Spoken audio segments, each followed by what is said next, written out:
first question, what attracted you to the story?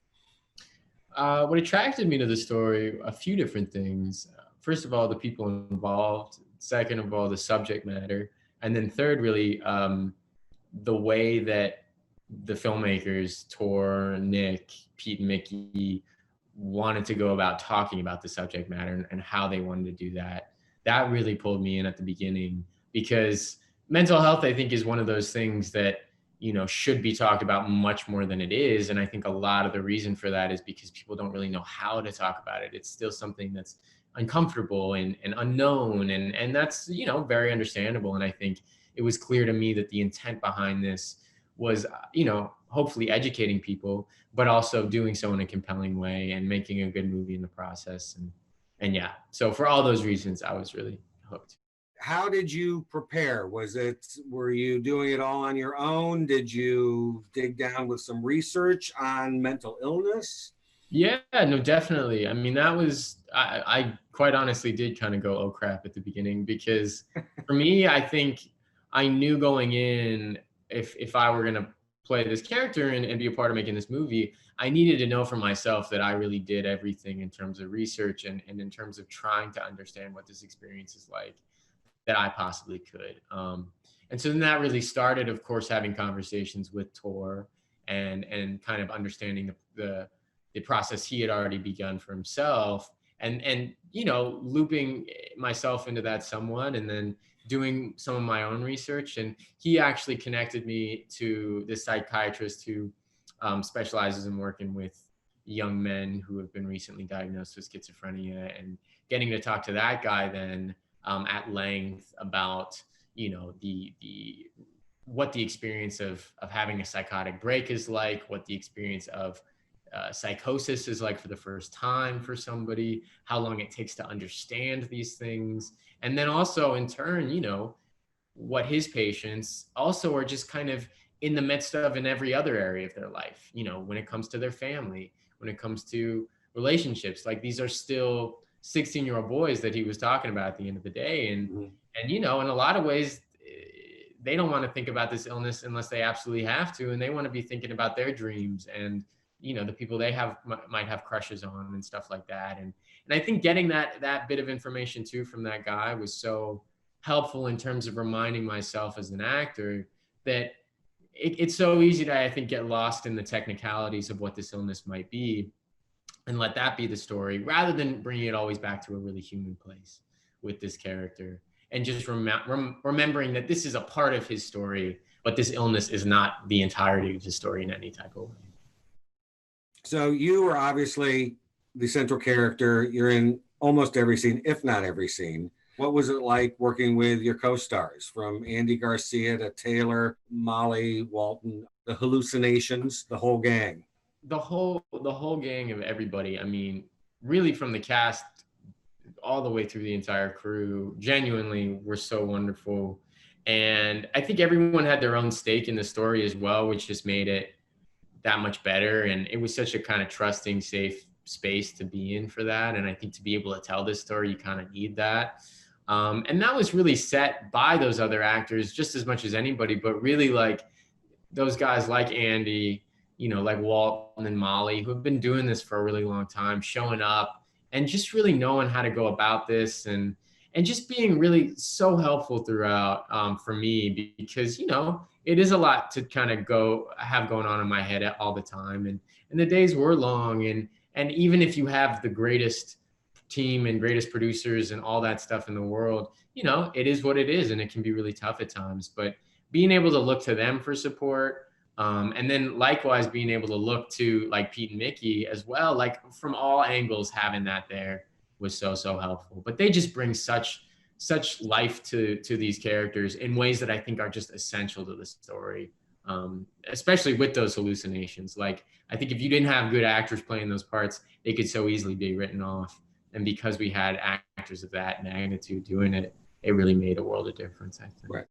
I can only imagine what you and Devin went through, with his more, definitely he is a character. Yeah. But, is there 1-2 short stories from set that's a heavy subject, but was there any good times?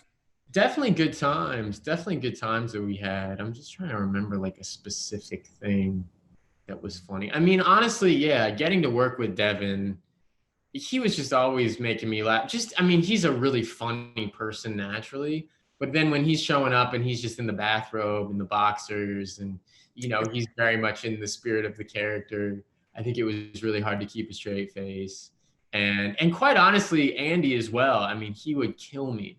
He would crack me up so much, and I think that was also tough because obviously, again, like I think Adam is really for a lot of the movie in a pretty chaotic headspace. Mm-hmm. And so, so having these guys that would, accidentally pull me out of that with their charm was sometimes, tough, but well worth it in retrospect for sure. No, that's great. Andy said he loved working with you, and you guys did have a good time in that confessional, take Yeah, we after had a good take. So, time. I know he really would kill me with his little off comments, just under his breath and stuff. not wanting to pry, but obviously, one component of the film is about secrets. You have, Adam has his secrets, Maya has her secrets.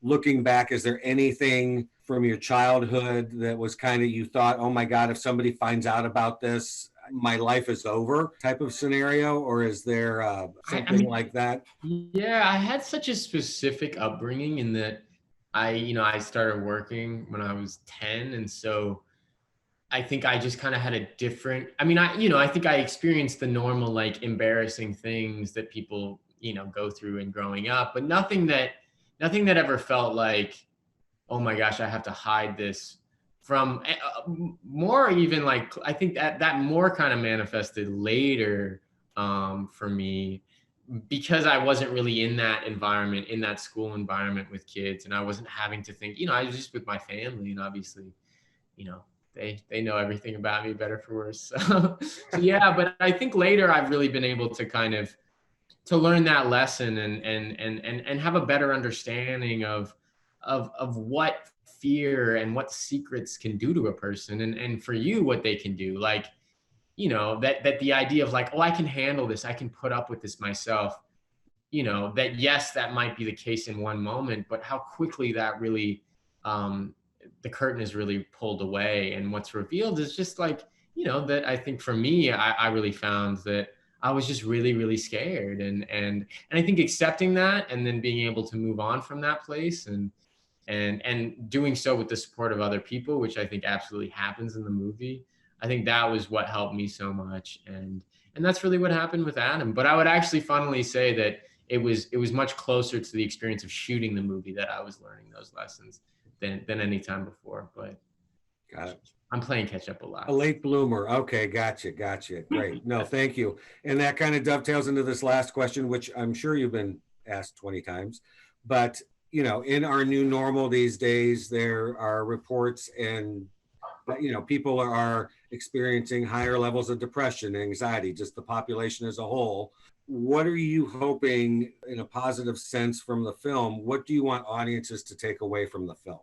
I mean, I want them to take away. My hope is that they take away an earned sense of hope for themselves and for the people they love and for the future of the world. Really, I mean, I think that's my hope specifically with this, because I think this movie is really going after the topic of what we were just talking about in terms of secrets and shame that surround that, and that really everyone, I think that's just a universal truth. I think everyone in their own way experiences that.